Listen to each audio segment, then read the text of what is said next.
Today, we're talking about the importance of diversity of outdoor activities for my mental health.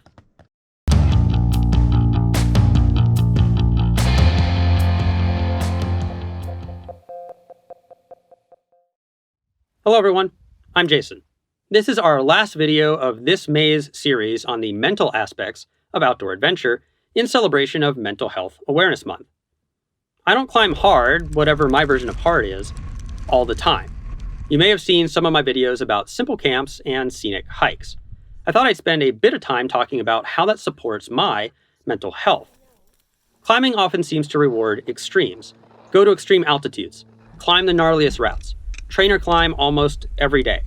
We celebrate the migrating climbers who chase the seasons and those pushing the limits of the various subdisciplines of the sport. We sometimes do the same thing with backpacking and even with nomadic camping. I'm not here to say you shouldn't do those things. If you find joy in headlong pursuits, then go for it. I try to do some of it. But I did want to talk about why, for me, full single-mindedness of purpose hasn't served me that well. Let's start with a quote. 25 of my years were governed by the demands imposed by mountains and climbing them, and the most difficult challenge I faced after having survived was to find satisfaction in the valley. It was written by Mark Twight in his book, Refuge. He was near the tip of the spear of fast and light alpinism for more than 2 decades, taking on objectives that I lack the audacity to even fathom trying. Stuff like an alpine-style ascent of the 4,600-meter Rupal face on 8,126-meter Nanga Parbat, way back in 1988 with the commensurate equipment. I've never been on that type of cutting edge. Obscure peaks and routes are enough for me, and no one would consider them the hardest peaks or the hardest routes. But I've still thought a lot about this quote and have internalized it by some loose analogy to my own experiences. Let me provide another quick quote and then bring the two together. When my wife and I were getting into the very real conversations about having kids, she told me, "It'll be an adventure." Maybe that's the understatement of all time, but it often rings in my head in and around that Mark Twight quote. Why? I take Mr. Twight's metaphoric satisfaction in the valley and then think about it in terms of another word he used, challenge. I had trained myself to think of challenges in terms of things I may or may not do. I may or may not reach the summit. I may or may not come home safely. What I hadn't spent as much time thinking about was framing challenges in terms of things I would do regardless, but should attempt to do well.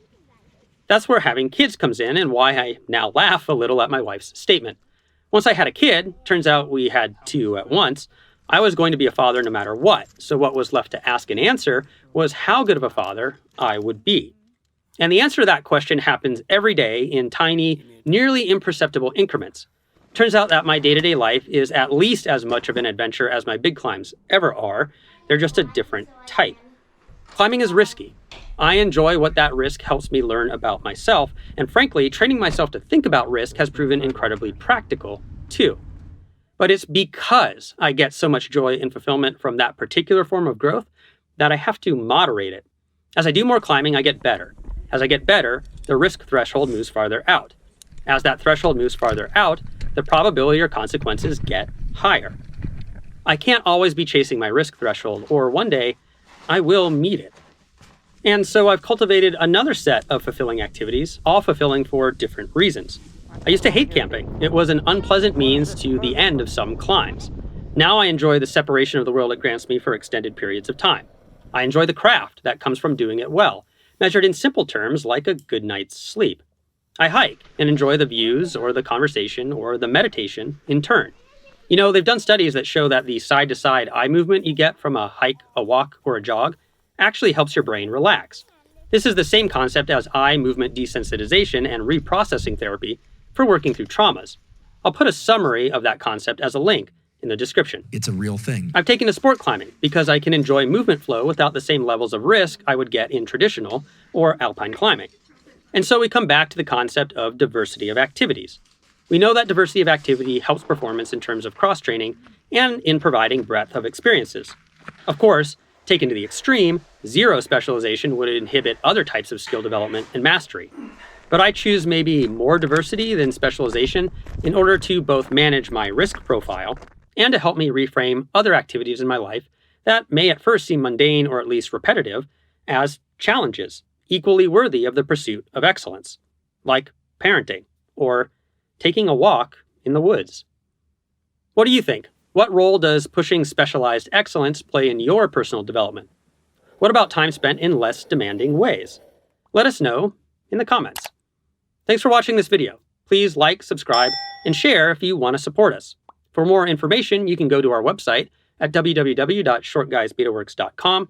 You can take a look at last week's video on the role shared motivation may have in finding good teammates, or you can check out the entire Mental Health Awareness Month series. We'll see you next week, and keep on getting more out of that big outside.